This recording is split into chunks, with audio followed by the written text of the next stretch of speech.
결혼한 지 3년 차입니다. 남편은 평소에도 받은 건 받은 만큼 돌려주자는 성격이에요. 그게 좋은 일이든 나쁜 일이든 간에요. 결혼 전에는 그게 단순히 계산적인 성격이라고 생각했고, 오히려 그 모습에 반했었습니다. 전에 사귀었던 남자친구들은 저한테 퍼주는 대신 너무 구속하는 경향이 있었거든요. 그런데 결혼 후 집안일을 철저하게 나누는 모습에 조금 지치기도 했었어요. 제가 야근 후에 엄청 피곤한 날에도 월수금 제가 설거지해야 하는 날이면 무조건 하고 나서야 쉴 수 있는 그런 면 때문에요. 사람 사는 일이니 칼로 자르듯 할 수 없는 부분에서도 무조건 딱딱 나눠서 꼭 해야 하는 게 연애 때보다 적응하기 힘들었네요. 그래도 남편이 자기 뱉은 말은 다 지키는 사람이고 본인 일과 의무를 다하니 딱히 문제 일으키지 않고 저도 그냥 적응했어요.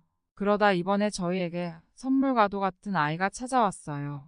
친정 부모님이 손주를 너무 보고 싶어 하셨는데 몇 년 만에 찾아온 첫 아이였습니다. 그런데 임신 기간 내내 졸음이 굉장히 심했어요. 평소에 잠을 충분히 자는 편이었는데도요. 출근해서 분명 몇 초 전까지 일에 집중하고 있었는데 갑작스레 꿈이 스쳐가곤 했었네요. 감사하게도 직장 동료들이 많이 이해해줬어요. 그런데 2달 전쯤 사건이 시작됐습니다. 병원 예약일에 남편도 함께 병원을 가기로 해서 일찍 퇴근하고 집에 와서 남편을 기다렸어요. 남편이 10분 뒤면 도착한다고 집안에서 기다리다가 전화하면 내려오라고 하더라고요. 그런데 소파에 잠깐 앉아서 기다리던 사이에 제가 그만 잠이 든 거예요. 남편은 아파트 앞에서 30분을 기다렸대요. 아무리 잠이 들어도 그렇지 어떻게 10분 만에 잠이 드냐고. 남편이 언성을 좀 높였었는데 우선 제가 잘못한 일이니 미안하다 사과하며 주차장에 주차하고 잠깐 올라오지 그랬냐 하니 주차하고 다시 빼는 게 번거로워서 그냥 기다렸다고 하더라고요. 그러면서 계속 씩씩거렸는데 일단 오늘은 아기 보러 가는 날이니까 아기 놀라지 않게 기분 풀고 가자고 했더니 자기도 알겠다 하며 화를 시키길래 그 일은 그렇게 마무리된 줄 알았어요. 그러다 2주 전에 제가 감기에 걸려서 컨디션이 좀 안 좋았었어요. 회사에서 스트레스 받을 일도 있었고 심적으로도 불안한 상태였어요. 당시 병원에선 괜찮다고 했었어요. 퇴근하던 남편이 근처 죽집에 따뜻한 거라도 먹으러 가자면서 집에 다 와가니까 밑으로 내려오라고 하더라고요. 그런데 내려가니 남편이 없어요.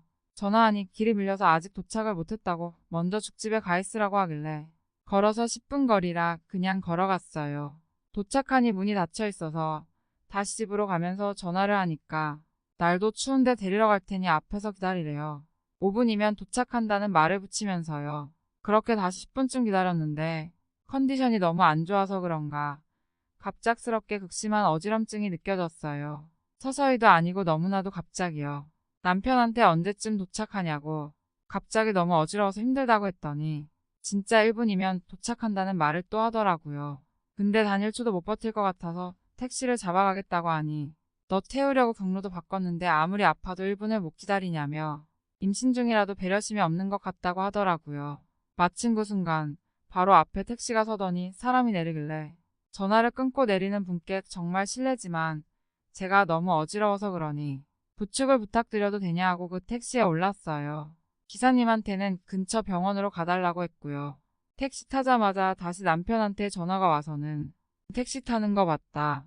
너는 저번에 나를 30분 넘게 기다리게 했으면서 고작 10분 기다린 거 가지고 그까지 감기로 아픈 척하며 택시를 홀랑 타네.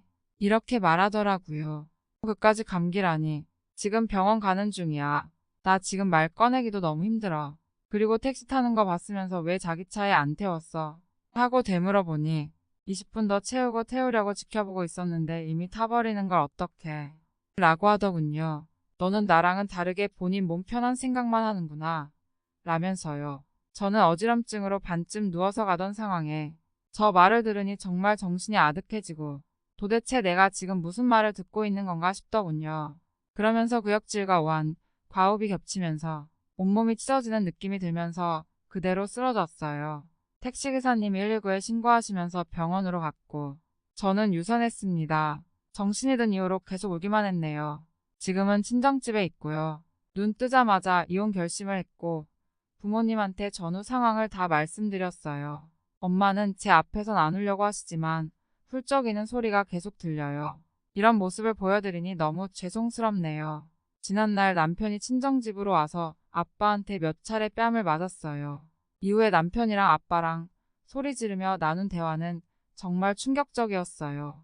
기억나는 것만 쓰자면 장인어른 따님이 먼저 저한테 실수를 했고 저는 같은 실수가 반복되지 않도록 따님께 똑같이 해줬을 뿐인데 왜 따님은 안 때리고 저만 때리십니까?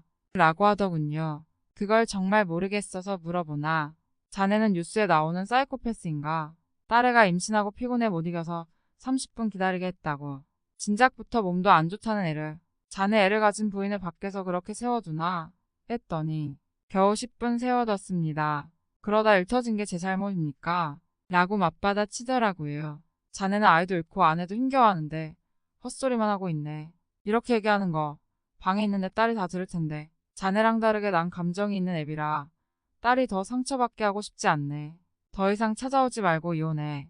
라고 아빠가 말하자 남편 하는 말이 네, 저 아이 잃었습니다. 전후 관계 다 따져보면 결국 와이프 때문이에요. 저도 제 아이 잃은 것에 대한 보상을 받아야겠습니다. 그러니까 이혼하라고 하시면 저 때리신 거 고소할 겁니다. 라고 하네요. 그리고 알고 보니 그날 죽집으로 이동하는 것도 다 지켜봤다고 하더라고요. 죽집 문 닫은 것도 이미 알았었고요. 저는 그냥 엄마 부둥켜 안고 하염없이 울었네요. 저나 부모님이나 지금 제정신이 아닌지라 제대로 이혼 소송은 진행하지 못하고 있습니다. 물론 10분 걷고 10분 서 있었던 게 직접적인 원인이 아니었을 수도 있습니다. 그러나 당시에 저는 순간적인 스트레스에 압도당하는 것만 같았습니다. 지금 얘기해봤자 해결될 일은 하나도 없지만 그냥 이 새벽에 속상한 마음 풀어봅니다.